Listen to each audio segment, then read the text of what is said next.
ही कुठे चालली पळत? ड्रायव्हर गाडी पुढे घे.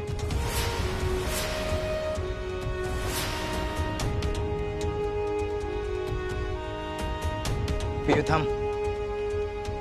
एवढ्या उन्हातानाच कुठे फिरतीस? कसली टेन्शन मध्ये दिसतेस? काय झाले? नाही काही नाही. मी बोलते तुझ्याशी नंतर. मी जरा खाईत आहे. पियू असं काय महत्वाचं काम आहे तुझ्या दादाला सांगू शकत नाही तू? काय झाले? तुला शपथ आहे तुझ्या दादाची? दादा, माझ्या चुकी संसाराला कोणाची तरी नजर लागली. एका सरकारी अधिकाऱ्याच्या तक्रारीवरनं पोलिसांनी वीरूला अटक केली. काय?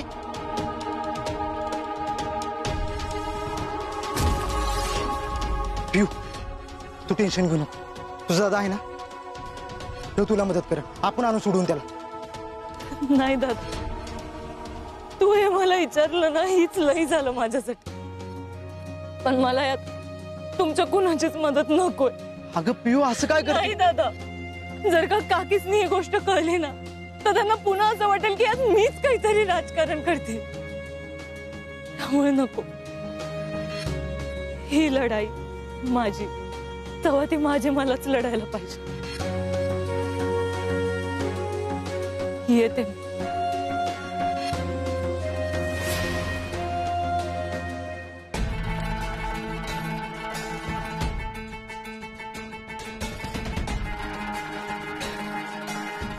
झाली का बहिणी संग गुप्त खलबत करून? हो डॅडी, आम्ही फक्त तिला हे खबरदार, तिच्याशी जर कसला संबंध ठेवला तर याद राखा, गाठ आमच्याशी आहे. जसं तिला घराबाहेर काढलं तसं तुम्हालाही काढायला कमी करणार नाही आम्ही. डॅडी आम्ही कशाला तिचे संबंध ठेवू?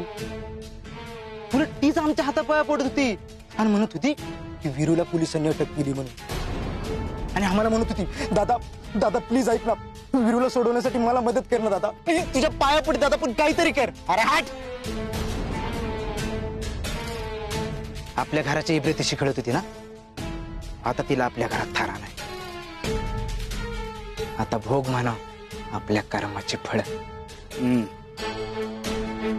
आम्हाला तुमच्याकडनं हीच अपेक्षा आहे आणि तुम्हाला चांगलंच माहिती आहे, आम्हाला आमचा अपेक्षा भंग केलेला अजिबात चालत नाही. तो वीरू जेलमध्ये आहे ना, आता त्याला जेलमध्येच कसं चढवायचं ते बघा. त्याच लायकीचं आहे ते बेन. साहेब, साहेब तुम्ही तुमची केस मागं घ्या साहेब. हो, तुम्ही आत कशा आलात?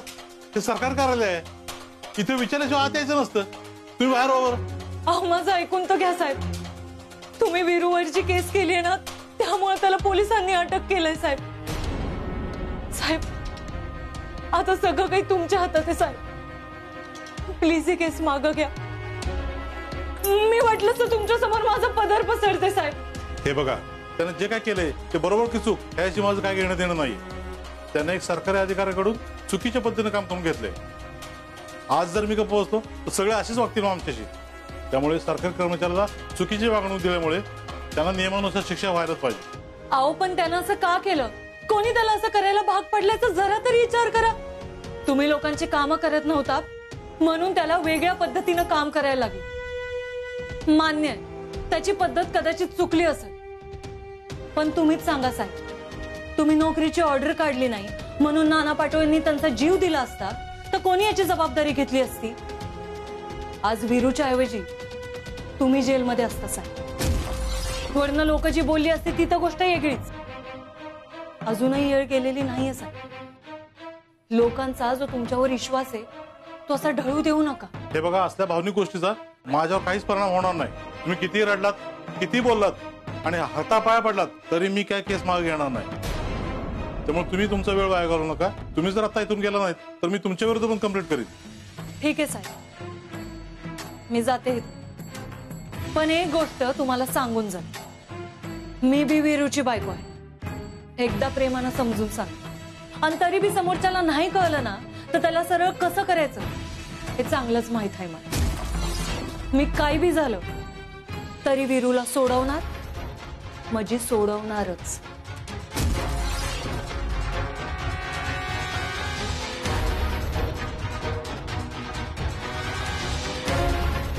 काय झालं वहिनी? काय म्हटला चव्हाण? नाही म्हणतायत केस मागं घ्यायला. निश्चित. असं कसं नाही म्हणतोय वहिनी? सगळी पोरं बाहेर थांबल्यात. तुम्ही फक्त बोला, न्यायचं का त्याला उचलून 2 मिनिटात कार्यक्रम करतो त्याचा. नाही भाऊजी, त्याची गरज नाही. आता त्या साहेबांना शिक्षा होणारच, आणि ती बी त्यांच्याच पद्धतीने.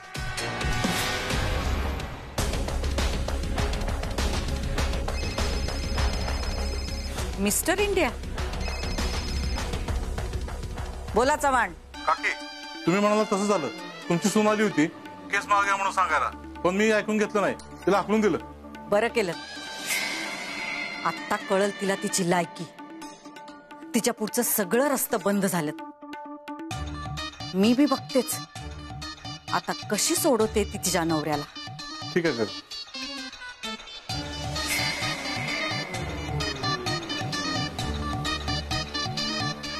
साहेब बाहेर चालले लवकर. लय लोक जमले ते बाहेर. तुमच्या नावाचा सगळा राडा घातलाय त्यांनी. काय? चला. तुम्ही सगळी मायबाप जनता आज वीरूच्या प्रेमाखातर हिताल.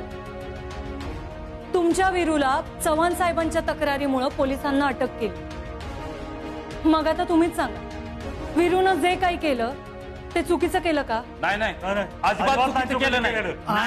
अगदी बरोबर केलं. तरी बी चव्हाण साहेबांनी त्यांच्या विरोधात केस केली. हे चूक आहे का बरोबर आहे? चव्हाण साहेबांनी आजवर त्यांच्या सत्तेचा गैरवापर केला. तो चूक आहे का बरोबर आहे? चुकीचं आहे. खरं तरी चव्हाण माणूसच भ्रष्ट आहे. ज्यानं माझ्याकडे झेडपीत काम लावतो म्हणून लाच मागितली होती, आणि त्यात त्यानं मला 1.5 लाखाला गंडीवलं होतं. माझं घरकुल मंजूर करण्यासाठी चव्हाण साहेबांनी मला भयंकर त्रास दिला. माझ्यासारख्या लय लोकांचे पैसे खाल्ले ते. अहो पिऊताई, मी एक गरीब शेतकरी आहे. एवढा पैसा कुठून आणणार आम्ही? मी यांना पैसे दिले नाहीत म्हणून माझं एक काम अडकून ठेवलंय बघा यांनी. मग आता तुम्हीच सांगा, चव्हाण साहेबांना आपण असंच सोडून द्यायला पाहिजे का? त्यांना त्यांच्या गुन्ह्यांची शिक्षा मिळाली पाहिजे का नाही? मिळालीच पाहिजे. चला तर मग आपण आत्ताची आत्ता पोलीस स्टेशन मध्ये जाऊन त्यांची तक्रार करूया. जेलमध्ये गेल्याशिवाय सुधारणार नाहीत हे असले अधिकारी. होय वहिनी, आपल्याला असंच करायला पाहिजे. चला रे, चला. अहो पिऊ थांबवाय ना. अहो यांनी केस केली तर माझी नोकरी जाईल, बदनामी होईल. माझी लहान लहान लेकरं आहेत. मी जेलमध्ये गेल्यावर माझ्या माघारी कसं व्हायचं सगळ्यांचं? मग साहेब, हा विचार तुम्ही बी तर केला पाहिजे. जेव्हा वीरूला अटक झाली तेव्हा मला या सगळ्या माणसांना किती दुःख झालं असेल. पास होऊन बी नोकरी न मिळाल्यामुळे त्या नानांच्या पोराला किती वेदना झाल्या असतील. आणि पोटच्या पोराला पोलीस घरी येऊन अटक करून घेऊन जाताना त्या वीरूच्या आईला किती त्रास झाला असेल. पिऊताई, माझं चुकलं. माझी चूक मला मान्य आहे. मी माझी केस मागे घेतो, पण तुम्ही हे सगळ्यांना शांत करा.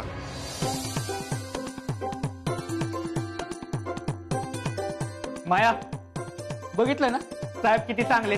समजवले की लगेच समजले. चला, येत आहे ना?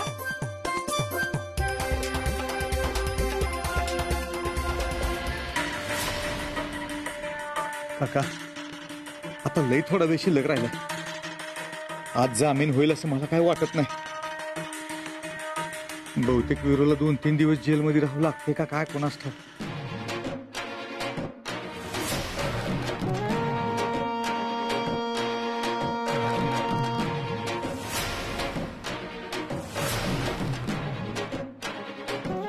सुनबाई, अगं तू कुठे गेली होतीस?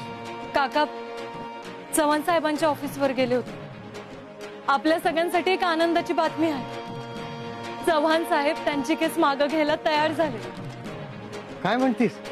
खरंच आनंदाची गोष्ट आहे. चला, वेळ नको वाया घालवायला. आज जाऊया. थांबा, तुम्हाला शाळेला आतमध्ये जाता येणार नाही. काका, मी आणि चव्हाण साहेब आज जातो. जा पुढे. चला साहेब. कळलं तुम्हाला? साहेब, साहेब चव्हाण साहेब यांनीच वीरूवर केस दाखल केली होती. आता त्यांना त्यांची केस माघारी घ्यायची आहे. काय चव्हाण, तुम्हाला खरंच केस मागे घ्यायचे? हो. का केस मागे घेण्यासाठी कुणी तुमच्यावरती दबाव टाकलाय? माझ्यावर कुठला दबाव नाही. मी जे काय करतोय ते स्वखुशीने करतो. मला विरोध दाखल केलेली केस पूर्णपणे मागे घ्यायची. बघा, परत एकदा विचार करा. मी पूर्ण विचार केलाय. माझा निर्णय पक्का आहे. ठीक आहे, खरोसे सोडा त्या वीरूला.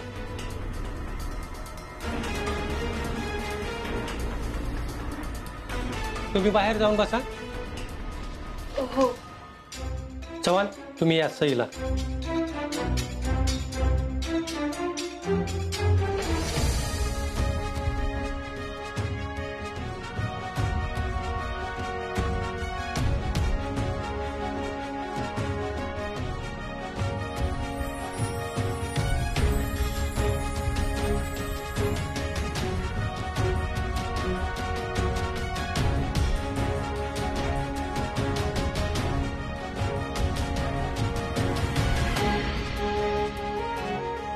साहेब, तुमचे लई आभार साहेब. आज तुमच्यामुळे वीरू सुटू शकला.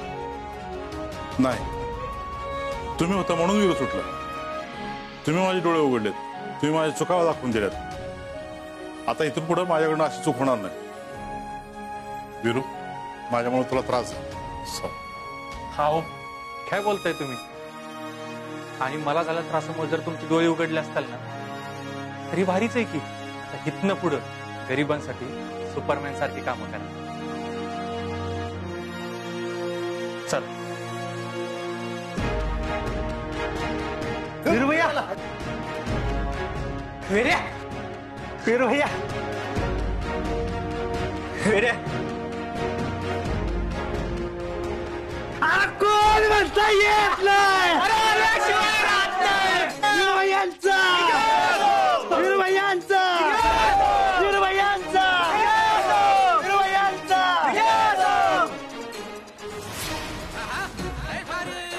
वीरू भैयांचा, वीरू भैयांचा, भैयांचा, वीरू भैयांचा. सुनंदा, अगं किती रडशील ग सुनंदा. अगं साधा अपहरण तर केले वीरूनं त्यांचं. कोर्ट जास्तीत जास्त 6 महिने शिक्षा दिली ग, आणि त्याला काय फासावर नाही लटकवणार. सुनंदा, अगं मी हाय ना तुला. रडू नको बघू. हे बघ, आपण चांगल्या वकिलाकडे जाऊ आणि त्याची शिक्षा कमी करून घेऊ. फक्त तुझ्या सुनला तेवढं गप राहायला सांग. ही सगळं त्या तिच्यामुळं झालेलं आहे. तुझं पोरग काय तुझ्या ताब्यात राहिलं नाही बघ. तिनं तिच्या हाताखालचं भावलं बनवलंय ग त्याला. आता सुद्धा बघ कशी वर तोंड करून गेली. आणलं का तिनं वीरूला सोडून? नाही ना, एवढं सोपं असते वे ते. हे बघ, चल बघू, तू आराम कर, म्हणजे बरं वाटेल तुला. डिप्पे, आत घेऊन जा तिला आणि वाईट चहा आणून दे. हा, चल बघू, उठ. वीरू भैयांचा, वीरू भैयांचा, वीरू भैयांचा, वीरू भैयांचा, वीरू भैयांचा, वीरू भैयांचा, वीरू भैयांचा, वीरू भैयांचा, वीरू भैयांचा, वीरू भैयांचा, अरे वीरू भैयांचा, वीरू भैयांचा, वीरू भैयांचा, वीरू भैयांचा, वीरू भैयांचा, वीरू भैयांचा, वीरू भैयांचा, वीरू भैयांचा, वीरू भैयांचा, वीरू भैयांचा.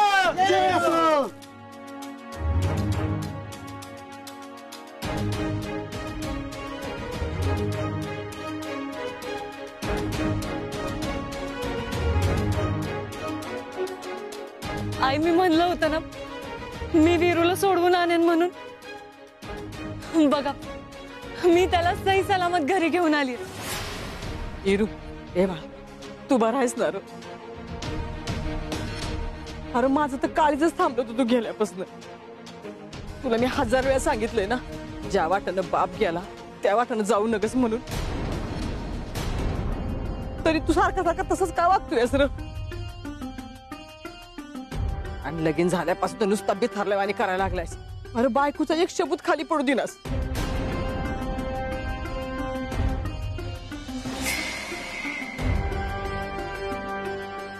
आणि माझं काय सुद्धा ऐकणं झालंय आज. आणि मलाही तुझं वागणं ना सहन होईना झालंय आता. थांबी होईल सगळं.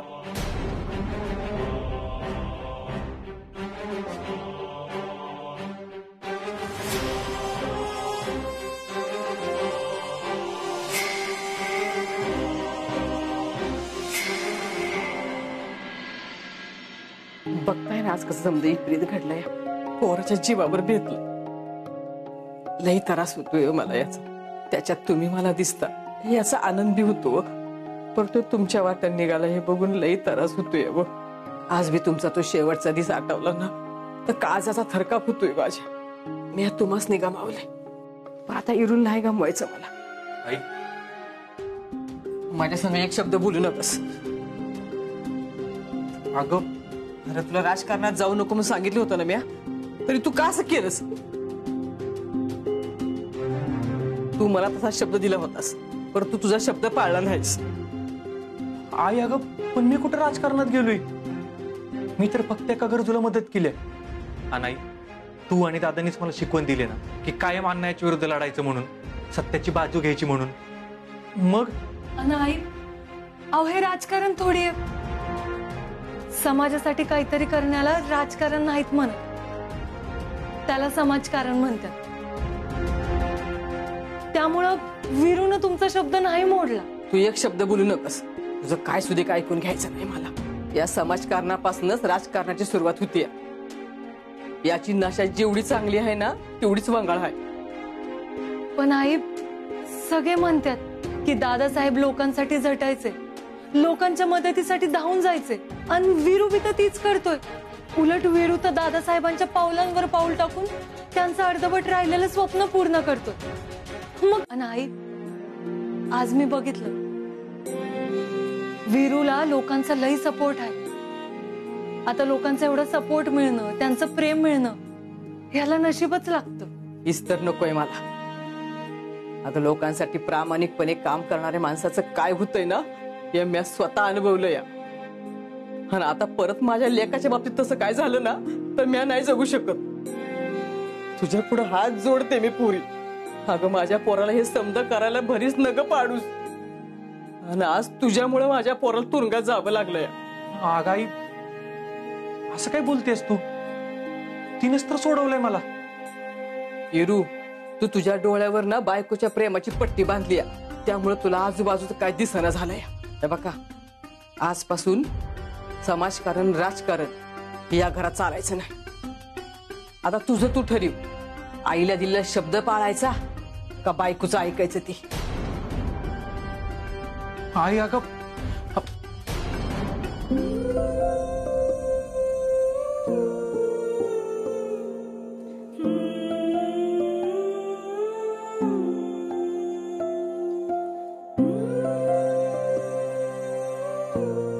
आई दादांच्या जाण्यानं दुखावल्या गेले. त्यांचा लई जीव आहे तुझ्या.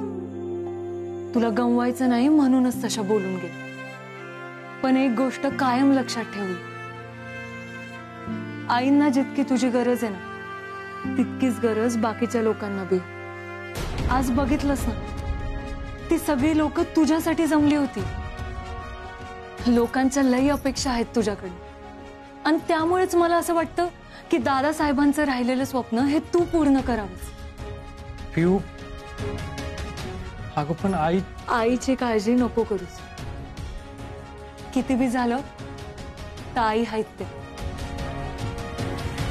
आता रागात आहेत म्हणून तशा बोलून गेल्या, पण लई वेळ तुझ्यावर राग नाही धरू शकत ते. जरा प्रेमानं समजावलं ना तर सगळा राग निघून जाईन बघ त्यांचा. पिऊ, मला पटतंय तुझं. आईच्या विरोधात नाही जाऊ शकत मी. मला माफ कर. मी आता या राजकारणात आणि समाजकारणात नाही पडणार.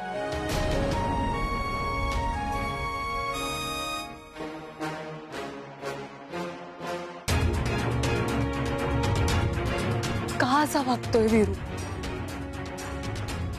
अरे तुला कसं कळत नाही? तुझ्यात लई क्षमता आहे. हे असं गड्यासारखं काम करणं का आवडतं तुला? अरे यातनं बाहेर पड. लोक तुझी वाट बघतात.